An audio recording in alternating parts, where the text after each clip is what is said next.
My name is Michael Harris, and I am the CEO of a thriving tech company located in the heart of Austin, Texas. I have always believed that behind every business success lies a unique human story. Over the years, I've come to understand that the true measure of a company isn't just found in its quarterly reports, but in the personal journeys of its employees. It was this very notion that spurred me to recount the experience that reshaped my perspective on leadership and compassion. Every day for me began well before the office buzzed with activity. My mornings were spent in quiet determination, an early rise, a strong cup of coffee in hand, scanning the latest industry news and planning the day's agenda. I valued the moments of solitude that allowed me to set the tone for what lay ahead, a day filled with meetings, strategy sessions, and difficult decisions. Our company's headquarters, a modern high-rise nestled in downtown Austin, boasted glass-paneled conference rooms, open-plan workspaces, and corridors adorned with photographs capturing our proudest milestones. Although everything appeared efficient and controlled, I had long suspected that each employee carried an untold personal story, some of which defied the picture of corporate success. Among these unsung stories was that of Sarah Walker, one of our dedicated data analysts. Sarah was an unassuming presence in the office, a quiet, meticulous professional whose contributions were indispensable. Day after day, I observed her from the periphery, always deeply engrossed in her spreadsheets, absorbed in detailed discussions with her colleagues, yet somehow always keeping an emotional distance. There was something about the slight melancholy in her eyes, the rare, almost imperceptible sighs when she thought no one was watching. While her work was flawless, these subtle cues hinted at a personal struggle that went far beyond the typical stress of a demanding career. I remember countless mornings when, on my way to my corner office, I would pass by her desk. Despite the fast-paced environment, Sarah exuded a calm reserve that bordered on mystery. In the midst of vibrant chatter about weekend plans or family vacations, she remained silent. Her personal life, an enigma she chose never to unravel. Over time, I began to piece together that her reserved nature wasn't just about modesty. It was as though she was carrying a burden too heavy to share. I had come to believe that every team member's emotional well-being was a crucial component of our overall success, and it was this belief that urged me to look beyond the polished exterior of corporate professionalism. One particular morning stands out in my memory. The office was alive with the energy of early project kickoffs and collaborative brainstorming sessions. As I greeted my staff with my customary smile, I couldn't help but notice that despite the outward hustle, a few details, Sarah's fleeting expressions of sadness, the way she avoided casual small talk, suggested that something deeper was amiss. I wondered if the pressure of our demanding work environment might be compounded by personal hardships that she chose to keep hidden. That day, as I sipped my coffee and contemplated the myriad challenges our team faced, I resolved to learn more about Sarah's story. I wanted to understand the source of her quiet distress, and to see if there was any way I could offer support in a culture where business metrics too often overshadow human needs. In those early hours, I recall my own early years in management, where I learned that real leadership required more than just strategic acumen. It required empathy, awareness, and the courage to care about the lives behind the numbers. Our company's success was not built solely on innovations and profit margins, but on the quiet, personal battles each employee fought day in and day out. That morning, as I sat by my desk and watched the sunrise over the city skyline, I made a silent promise to be a leader who not only celebrated corporate victories, but also sought to understand the silent struggles of those around me. Thus began my journey into the personal world of Sarah Walker, a journey that started with a simple YouTube introduction and evolved into a profound personal mission. I realized that in the fast-moving, high-pressure environment of modern business, it was all too easy to overlook the subtle signs of human suffering. The responsibility lay with us, the leaders, to ensure that every employee felt seen, heard, and supported. As I prepared for the challenges of the day, I knew that my upcoming interactions with Sarah would forever alter the way I viewed success. True achievement, I believed, was measured not just by revenue growth, but by the collective well-being of the people who made it all possible. The typical workday at our company began early and was filled with the hustle and bustle of professionals eager to tackle the challenges of the day. As the clock struck 8 in the sleek, modern office building in downtown Austin, employees streamed into the lobby, exchanging friendly greetings and brief updates about the latest projects. Despite the seemingly perfect efficiency of our operations, I, Michael Harris, couldn't shake the growing feeling that beneath the surface of our meticulously organized environment lay stories of personal hardship and quiet despair. Sarah Walker, the data analyst whose calm demeanor and impressive work ethic had always commanded respect, was at the center of my emerging concerns.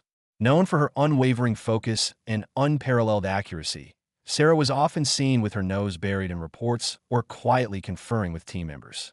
However, as days turned into weeks, I began noticing peculiar patterns in her behavior that suggested her personal life might be far more complicated than her polished professional exterior would imply. It wasn't that Sarah was unprofessional. Far from it. She was the very embodiment of efficiency and competence. But there were moments, small yet telling, that made me pause and wonder. I observed how, during breaks, she would sometimes retreat to a quiet corner of the office, her eyes lost in thought as if she were grappling with worries far beyond the day's workload. At times, she would linger long after others had left, as if she were wrestling with an inner turmoil that kept her tethered to her desk long past the official end of the workday. On several occasions during casual coffee breaks or impromptu chats in the break room, I noticed that Sarah steered conversations away from personal topics. When colleagues would share stories of family reunions, weekend getaways, or personal milestones, Sarah's responses were curt and neutral. It was as if she had drawn an invisible line between her professional and personal life, a boundary so strict that even a glimpse of vulnerability was meticulously guarded. This reserved behavior did not go unnoticed by those around her, and while some dismissed it as a sign of a private personality, to me it hinted at a deeper, unspoken crisis. I began to piece together a pattern from the seemingly mundane details of her daily routine. There were subtle irregularities. A day when she arrived noticeably late without the usual polite explanation, another when she left the office with an urgency that felt almost frantic. These anomalies, small yet persistent, set off an internal alarm. As I observed her during late evenings, when the office lights dimmed and most employees had long since departed, I caught sight of her sitting alone, staring out the window with a distant look that betrayed a sense of hopelessness. Each of these moments added another layer to the mystery of Sarah's life. Conversations with her colleagues only deepened my suspicions. In informal gatherings by the water cooler or during after-hours team lunches, the subject of Sarah's enigmatic silence would occasionally come up. Some mentioned that she rarely attended social events or that she seemed perpetually preoccupied with matters beyond work. One coworker confided that Sarah's work hours were erratic. Some days, she was the first to arrive. Other days, she would vanish into the late evening without explanation. The more I listened, the more I realized that her personal struggles were carefully concealed behind a veneer of relentless professionalism. As a CEO who prided himself on understanding the pulse of the company, I couldn't ignore these signals. I recalled my own early days in leadership when I learned that every employee's behavior told a story. The spreadsheets, meeting minutes, and performance reviews were all part of a broader narrative, one that, if read closely, could reveal the silent battles being fought behind closed doors. The realization hit me hard. Sarah's subtle inconsistencies were not mere quirks, but cries for help, masked by her impeccable work ethic. Determined to get to the bottom of this, I began to document the irregularities. I made notes of the days when Sarah's arrival time deviated from the norm, the time she seemed unusually withdrawn, and even the fleeting instances of sorrow that flickered across her face. This wasn't an investigation born of suspicion for its own sake. Rather, it was an effort to understand a valued team member whose silent struggles could potentially undermine her well-being, and by extension, the well-being of our entire team. In the midst of our bustling office environment, where data-driven decisions ruled and every minute counted, the human element had begun to fade into the background. Yet, the small clues Sarah unwittingly provided were impossible to ignore. By the end of that hectic day, as I sat alone in my office reviewing notes and pondering the complexity of human behavior in a corporate setting, I realized that our company's strength was not just in its financial achievements, but in its ability to care for the people behind the numbers. The seed of concern that had been planted by Sarah's quiet demeanor had now taken root, and I knew that I could not remain indifferent to the possibility that one of our brightest stars was in the midst of a personal crisis. I resolved then that no matter how busy our schedule, I would find a way to reach out and help, for the true success of any organization depends on the well-being of its people. Over the ensuing weeks, my concern for Sarah Walker grew into a quiet determination to understand the mystery behind her guarded behavior. As CEO, I had long prided myself on being attuned not just to the bottom line, but also to the subtle signals emanating from within our workforce. The signs had become too numerous to dismiss, and I resolved to conduct a discreet investigation, not to pry into her private life, but to ensure that no one was suffering in silence.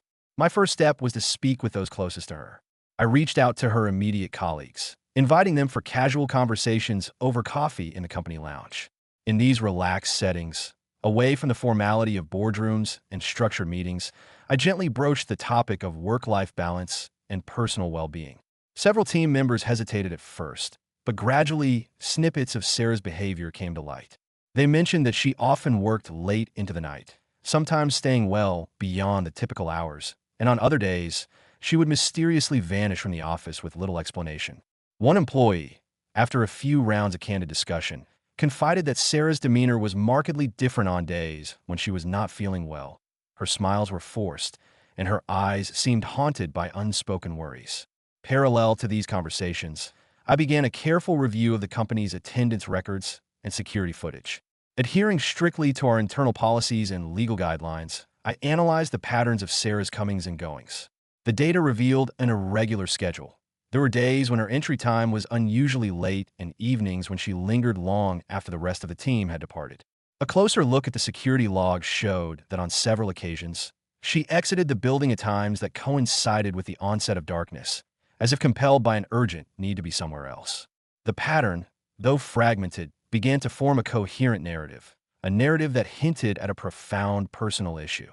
One evening, while I was still at the office preparing for the next day's demands, I found myself wandering the quiet corridors long after everyone had left. In the near-empty hallways, I noticed Sarah's car parked in a lot, a car that seemed to carry an air of constant departure and return. The sight struck me as odd, and it further fueled my suspicion. I recalled the photographs I had once seen on her desk, a small stack of old pictures featuring an elderly woman with kind, albeit sorrowful eyes. The image of that unknown relative had lingered in my mind, prompting me to wonder if the answer to Sarah's irregular behavior lay beyond the confines of our office walls. In my ongoing investigation, I was careful to maintain the utmost discretion. I knew that any misstep could not only breach trust, but also jeopardize Sarah's dignity. Instead, I chose to rely on the subtle clues that emerged organically from everyday observations. The hurried steps as she left the building, the lingering glances as she walked to her car, and the quiet moments when her eyes betrayed a hidden sadness. Each detail was a piece of a larger puzzle that I was determined to solve. Late one night, as I reviewed my notes in the solitude of my office, a troubling thought began to crystallize in my mind. The irregular schedule, the hushed conversations, and the unmistakable sadness in her eyes all pointed to a single possibility. Sarah was grappling with a personal crisis that she had managed to conceal from the rest of us. More than once, a colleague had offhandedly mentioned that her behavior was reminiscent of someone burdened with responsibilities far beyond the workplace, a notion that resonated deeply with me. I recalled my own struggles during the early days of my career, when the pressures of balancing personal and professional life were almost overwhelming, and I vowed that no one under my leadership would have to suffer in isolation. Every new piece of evidence, however small, reinforced my resolve. I documented the irregularities meticulously, creating a timeline of her absences and unusual departures. In the dim glow of my desk lamp, I pored over each detail, determined to piece together a narrative that would explain the elusive reasons behind Sarah's persistent sorrow. I became convinced that her life outside the office was marked by events that were both heart-wrenching and deeply personal, events that she had hidden behind the facade of a dedicated professional. As days turned into weeks, my investigation took on a personal urgency. I reached out to trusted members of our HR department and shared my concerns, emphasizing the importance of safeguarding our employees' well-being. Together, we agreed that the best course of action was to ensure that Sarah had access to support and resources, whether it meant adjusting her work schedule, offering counseling services, or simply creating an environment where she felt comfortable sharing her burdens. This wasn't an attempt to intrude upon her privacy, but rather a proactive step to ensure that our company's human element was never overlooked in the pursuit of progress. In the end, the careful observations and numerous subtle clues converged into an undeniable conclusion.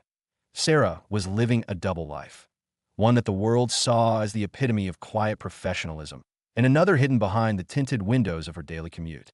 The responsibility of leadership compelled me to act, and as I prepared to confront the truth behind those mysterious behaviors, I realized that our company's greatest asset was not our technology or our profits, but the well-being of the individuals who powered our success. It was on a brisk October evening, with the chill of early twilight settling over Austin, that the quiet mystery surrounding Sarah Walker finally unveiled itself in a way I could no longer ignore. I had stayed late in the office once again, buried in the stack of reports and spreadsheets that filled the quiet hours before dawn.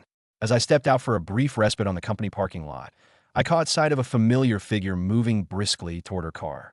The scene that unfolded before my eyes sent a shockwave through me, a discovery that would forever alter my perception of not just Sarah, but of leadership itself. There, illuminated by the dim glow of the parking lot lights, was Sarah, hurrying to her vehicle with an urgency that immediately struck me as unusual. I decided to observe from a discreet distance. As she reached her car, she glanced around nervously before quickly opening the driver's side door.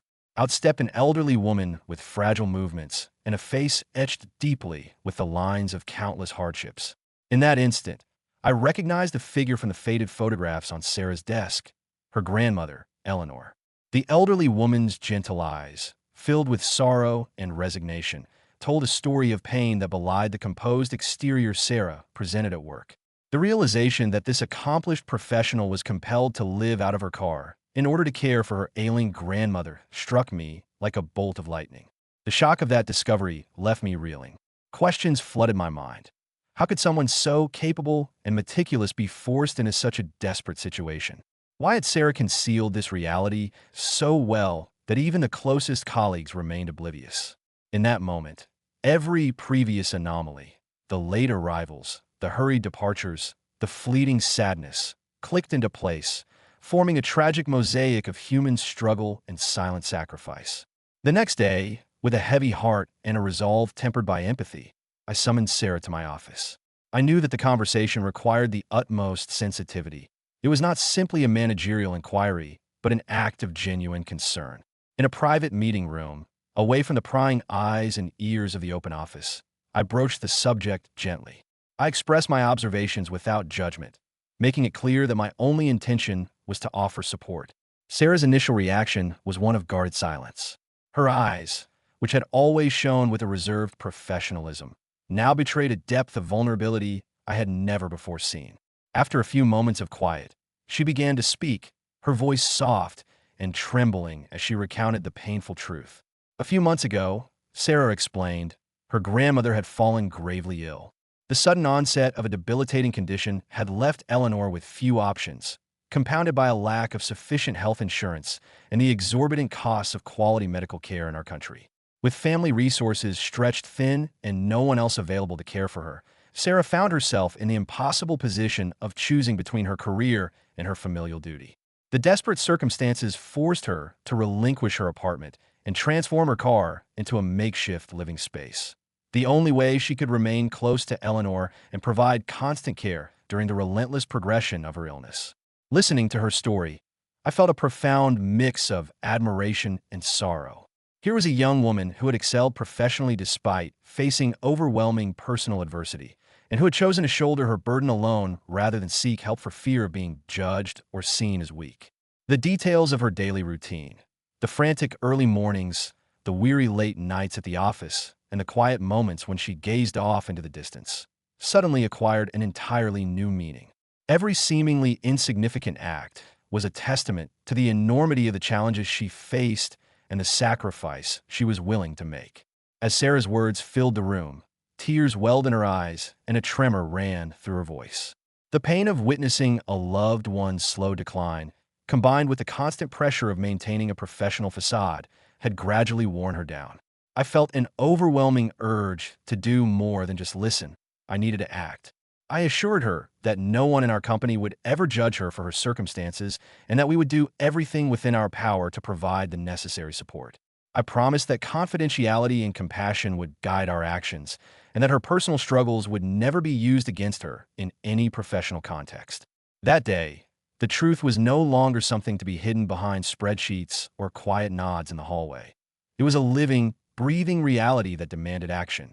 I realized then that as a leader, it was my duty to create an environment where such personal tragedies could be openly discussed and where every employee felt safe enough to reveal the parts of their lives that affected their work. The revelation of Sarah's dual life, a picture of quiet excellence on one side and a painful personal sacrifice on the other, was a wake-up call for me. It underscored the need for a new approach to leadership, one where human empathy was woven into the fabric of corporate policy. That October evening transformed my perspective on what it meant to lead a company. I no longer viewed our corporate achievements solely through the lens of financial gain and technological innovation. I began to see the true value of our organization in the resilience and humanity of its people. Sarah's story, heartbreaking and raw, was a testament to the strength that lies in vulnerability and the power of a supportive community. And it was this realization that propelled me to initiate changes that would forever alter the way we operated as a company. In the days following the revelation of Sarah Walker's personal struggles, the entire company was enveloped in a mixture of shock, empathy, and a renewed sense of purpose. For me, Michael Harris, the discovery was not merely an isolated incident, but a catalyst for profound change, both within myself and throughout the organization. I spent countless sleepless nights reflecting on the best way to respond, aware that every decision I made in the wake of this revelation would shape the future of our corporate culture. The first and most immediate step was to offer Sarah tangible support. I invited her back into my office for a follow-up meeting, where I expressed my heartfelt sympathy and assured her that her personal circumstances would never be held against her. "We're a team," I said gently, "and in our team, no one should have to face their hardships alone." Sarah listened quietly as I outlined a plan to provide her with immediate assistance, a combination of flexible work hours, temporary leave if needed, and access to professional counseling services. Her guarded expression slowly gave way to a glimmer of relief, and in that moment, I knew that our conversation had opened the door to healing. Simultaneously, I called an emergency meeting with the senior management team and HR executives. In a conference room lined with polished wood and modern art, I laid out my vision for a more compassionate company, a vision where the well-being of each employee was as important as the bottom line.